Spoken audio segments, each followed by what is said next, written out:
Hey guys, we're back. Today we're going to look at the difference between the Gale Force 9 Tanks tabletop skirmish game and the new World of Tanks miniatures game. Can also throw in the modern age version of the tanks game, but they're pretty much the exact same thing, although the modern age has modern tanks, where this one had World War II tanks, which these two more compare to each other.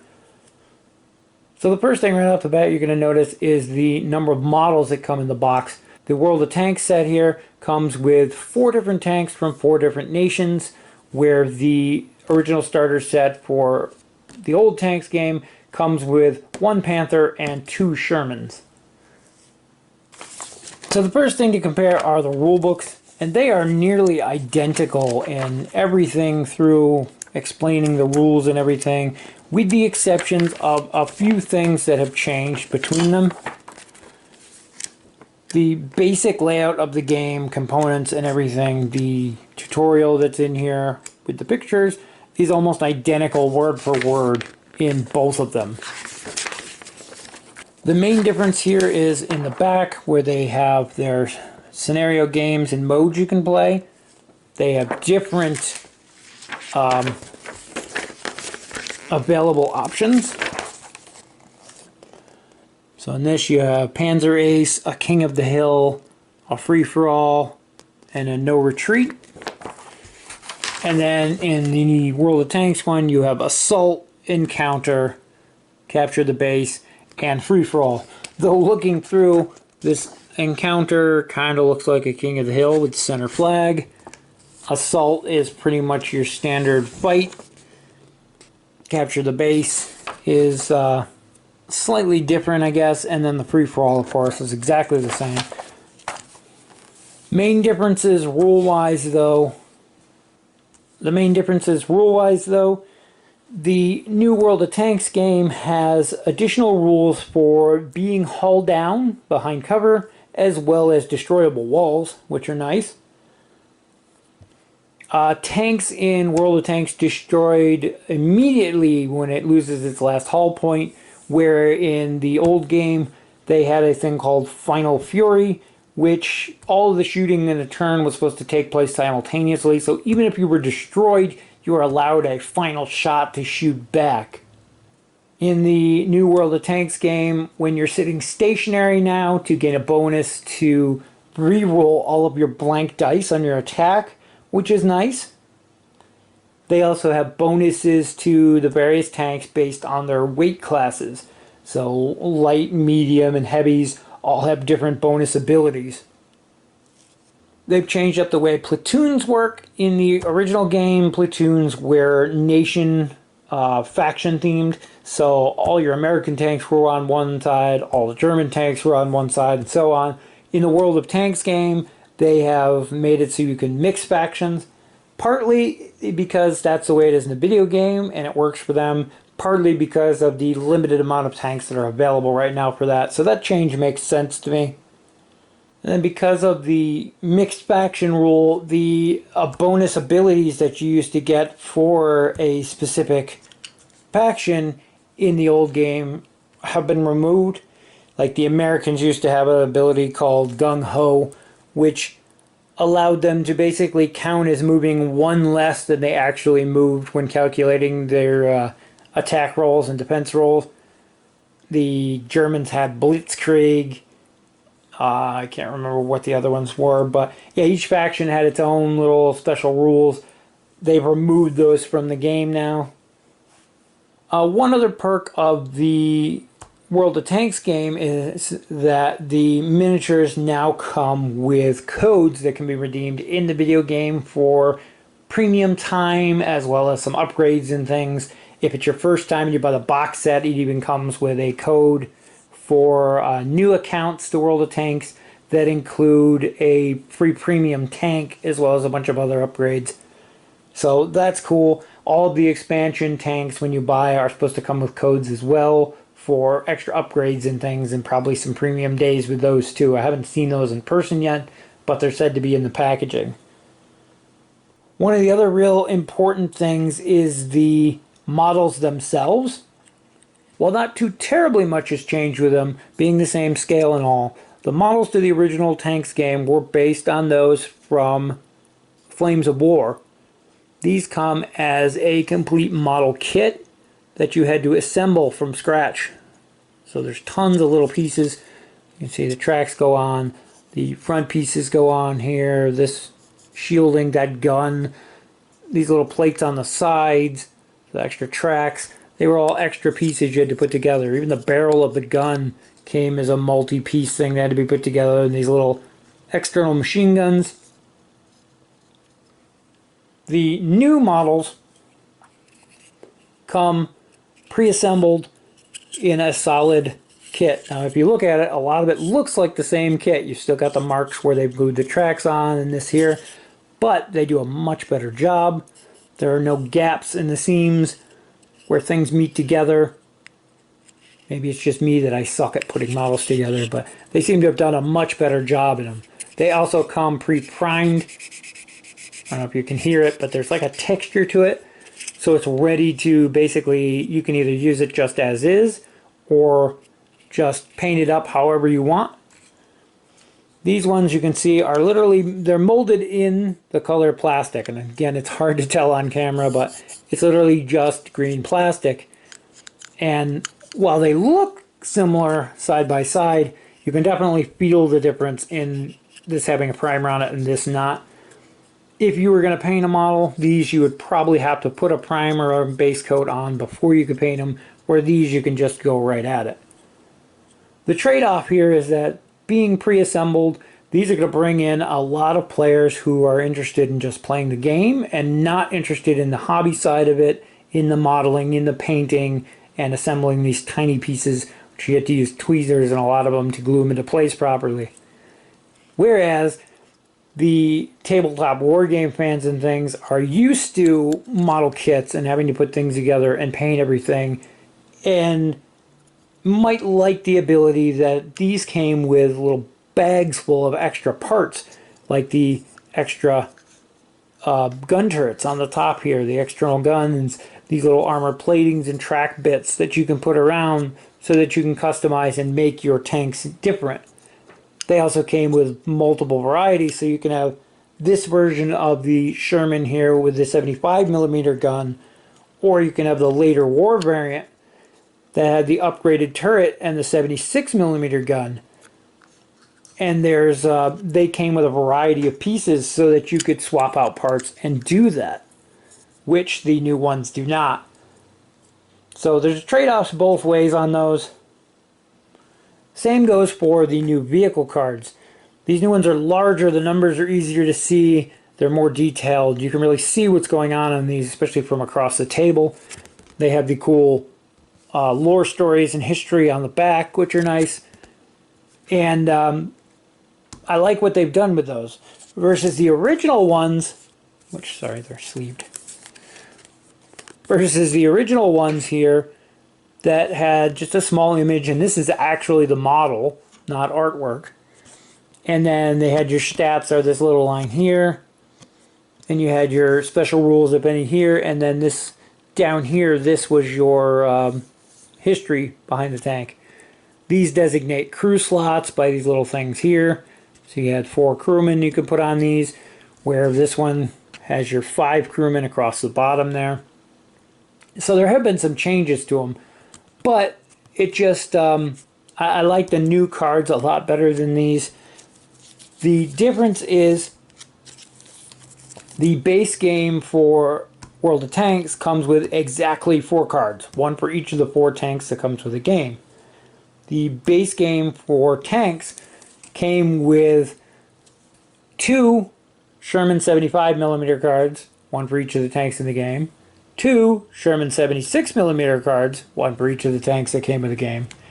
And then a whole stack of other cards for various other vehicles from other factions and other nations, so that you could look through and you could say, hey, that's a really cool looking tank. I like the stats on it. I like the way this looks. I want to buy that one to add it to my team. you could look in the future and see, you know, what other things were available out there and which ones you wanted to buy, where the new one only comes with the cards for the specific tank that's in the package. These also let you use, because you had extras, you could use tanks that you already had laying around from Flames of War and add them to your collection, add them to your platoons, or buy the box sets from Flames of War that come with like 5 tanks in them and use cards that you already had from the set, which I really liked. Sadly, like I said, these only come with the exact cards you need for the tanks that come in the set. Not a huge thing, but it kind of hurts those who already own a bunch of vehicles and just wanted to get right in. On to the upgrade cards. Not a whole lot changed in the way these work. They still have the face down value where they have the points value written on the back, or these have the eyeball where the new ones have a light bulb to show you that those have to be started face up. The real difference is that the upgrades in the new one are upgrades from the video game. You have the gun rammer, gun laying drive, camouflage net, binoculars, and so on. And while these are thematically cool and fit with the game, they don't have the same feel to them as the upgrades for the original game, a lot of which were based on actual historical figures who participated in battles in World War II and were famous. And then they have, these are all commanders, but you get in, there's other members in here too, drivers, gunners, and then they have the more generic things in the back, different types of shots, which they did keep something similar to that. I don't know if they had the armor plating in the new one, but they do have a couple different types of the high explosive ammo and things. But the upgrades from the original game feel more historic and fit more, I think, to the theme. I like the way they did them in the new one. I just wish that they were more, they had kept some of the historical aspects to it instead of just the video game ones. It fits with the theme of World of Tanks. It just doesn't have the same historical significance as the original upgrades did. The damage decks between the two games pretty much have literally no difference. They have the exact same cards in them, the exact same effects on them. They're just worded a little bit differently to match up with the iconography for the games. The World of Tanks ones have the quotes on them from the game. But other than that, they function exactly the same. There's nothing really changed there, except where the cards went from a vertical to a horizontal format. Another noteworthy change between the two are the dice. And World of Tanks introduced a custom themed dice, which honestly are the exact same thing as the original D6s, just 1, 2, and 3 were a miss in the original game. So you have 1, 2, and 3 are blanks. 4 and 5 were hits. So you have 4 and 5, which are your hit icons, and then a critical on 6, which is your World of Tanks logo. Now, these make it much easier to teach the game because you can roll, you get a blank, you go, oh, that's nothing. So I understand why they did it, but it's also kind of a thing where you did it to sell more dice because people are going to buy extra dice sets. It's going to happen. Where the original game came with 2 full sets of 6-sided dice, color themed for the different factions. And again, 1, 2, and 3 is a hit or is a miss, 4 and 5 is a hit, and 6 is a critical. So they have the same functionality, but you can use any D6 you wanted. Whereas the World of Tanks game has its own theme dice, and if you go to a tournament or any kind of official event, they're going to make you use those official dice as opposed to being able to just grab a D6. The old Tanks game also added in the custom dice for different factions where the 6 on the die, the critical icon, was the faction symbol. And again, that is just standard D6s with the symbols on there. Those are cool. That's a way to sell extra dice for a game without having to have custom ones so people can use any dice they want. As I said, I understand why they did it, but it kind of seemed kind of a weird change to me. Not a bad one though. The tokens I'm not really going to get into because not a lot changed on these. I think the new destroyed markers are a little bit cooler. The tanks, I actually like the movement ones from the original game better because they're larger, they're easier to see. Where the movement ones from the new game are just a single track. I think these ones are easier to see, especially from across the table, whether it's a 1, a 2, or a 3. And to know how fast the tank was moving without having to ask or get right on top of it to look. The other interesting change was the original game came with a faction-themed tank markers. And these are the ones where you put one on the vehicle card, one next to the tank to differentiate if you have multiples of the same. And they're themed to each of the different countries to match with their stylings and actual markings on vehicles during World War II. On the flip side, the World of Tanks game just has numbers, and they can be color-coded by flipping them over. But these, you put one next to the tank, one next to the card, serve the exact same purpose. I just don't think these are as nice as the other ones. At the same time, like I said, with the movement though, these are easier to see from across the table to know, hey, that card over there that's got 4 damage already on it is this tank here. And I can see that from across the table without having to ask, where the old picture ones might be a little bit harder to tell the difference between. As for the scenario that comes in the box, they pretty much are on par with each other with that. You get a few buildings. I think you honestly get more. I can't remember what came with the original game. But you get 4 of the small buildings. You get 2 of the forests that flip over into hills, which is one of the new rules. The hills and using them for cover. It's kind of a neat thing.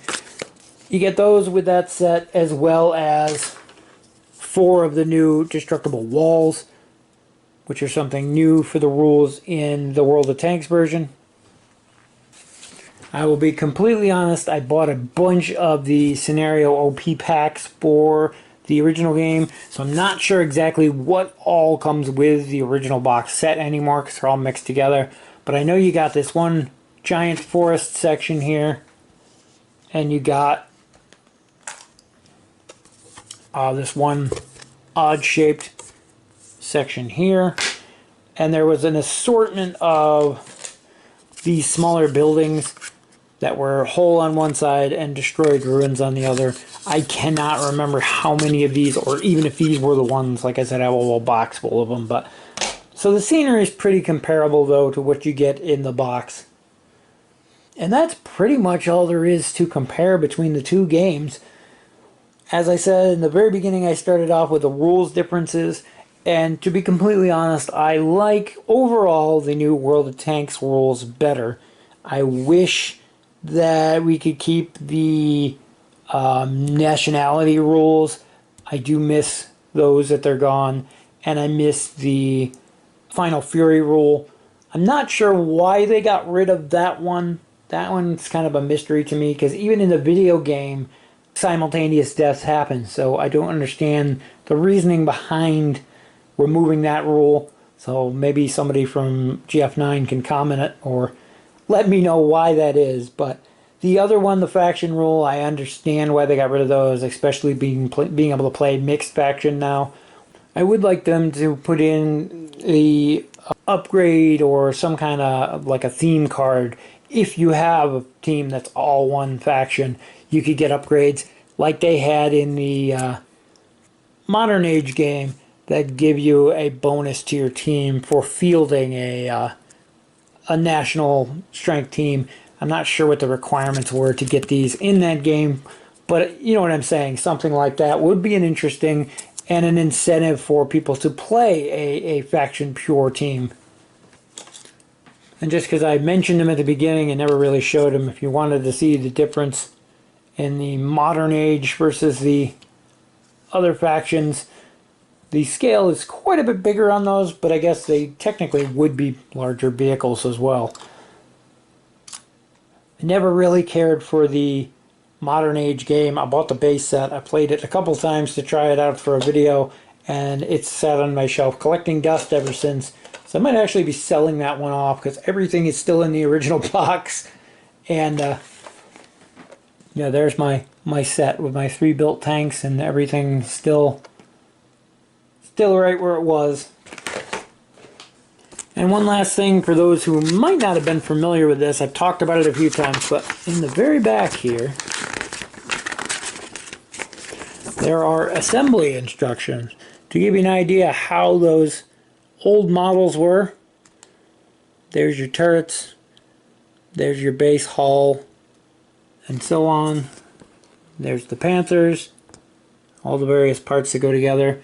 And they don't look like much on there, but when they come on a giant spruce, and you have to cut every single one of these off and then trim off the little tags that are on them, and then glue it all together, glue your finger to it, realize you misaligned a piece and there's a gap. It makes a big difference on pre-assembled models versus the ones you got to glue together yourself.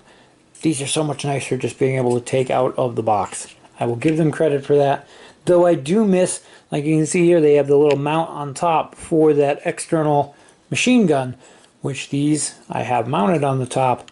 They don't come with those. You don't get any extra bits or parts to customize your vehicles, which is kind of a shame because I liked having these extra bags of bits. And you can see all the various little armor plates and guns, and I know they're in the bag, but I don't want to drop them all over the place. But all those little pieces could be glued on. There's fuel tanks in there to customize and modify your models. And I have bags of these for all the different factions. There's German hulls. I've got, those are Italian tanks, parts. American tank parts. And you won't have all these extra bits laying around to customize. The main reason is to make this tank, which is a Sherman, look different than this tank, which is a Sherman, which is what those little numbered things are for, but you could physically make them look different and differentiate them, which was kind of cool, which you can't do with these new ones. At the same time, anybody who's played for a while has those extra parts. You can glue some of those on these and customize them, but you don't have that option to build them the way you want from the start, which makes a big difference. Anyway, that's going to wrap it up for my comparison of the World of Tanks miniatures game versus the Gale Force 9 Tanks game. As I said, they're both relatively the same game. Rules-wise, play-wise, you can switch back and forth between the two, and they're almost identical function-wise. There is a handful of rules that are different, and of those that have changed, most of the ones in the World of Tanks game are better. So I would recommend this to anyone who's new and getting into the game. The drawback is that there is not as much available for this right now, and they're going to be slowly rolling out new tanks as time goes on. But the big rumor is that the new expansion packs for this, when you buy a new standalone vehicle, are going to come with these cards to be able to use them in the original game, which is kind of cool. So if you want to go backward, but the tanks and releases for the original game do not come with these cards to use them in the new game. So it's kind of a trade-off there. Also, you're not getting the upgrade cards, though the base set does come with quite a few to get you started. You will find a lot more of these kits available around. There's tons of them. Our local store had an entire wall of them. You're going to see those around. Now that this game is basically discontinued and being replaced with that one, these might go on clearance, so you might be able to pick up some vehicles dirt cheap for this. Just keep in mind that you're not really going to be able to use them in the new game, because not only are the cards and things different, but some of the stats have changed. So if we look here, our Panzer Fours, and I'm not sure these are the exact same model, but going by the armor plating and the turret they both have. So you can see here, 4 power, 1 defense, 5 initiative, 5 initiative. The 5 hit points here versus 4 hull points here. This one has 4 crewmen versus 5 crewmen on this. So there are differences. Also the points, 17 points versus 35 points. So the whole point system is overhauled. So just keep that in mind. You won't be able to cross over vehicles between games without doing some finagling on your end. Anyway, that's going to wrap it up for our look at the World of Tanks miniatures game versus the Gale Force 9 tanks game. Hope it helps you decide which one to pick up and which one you're interested in. As always, thank you guys for watching, and we'll see you in the next video.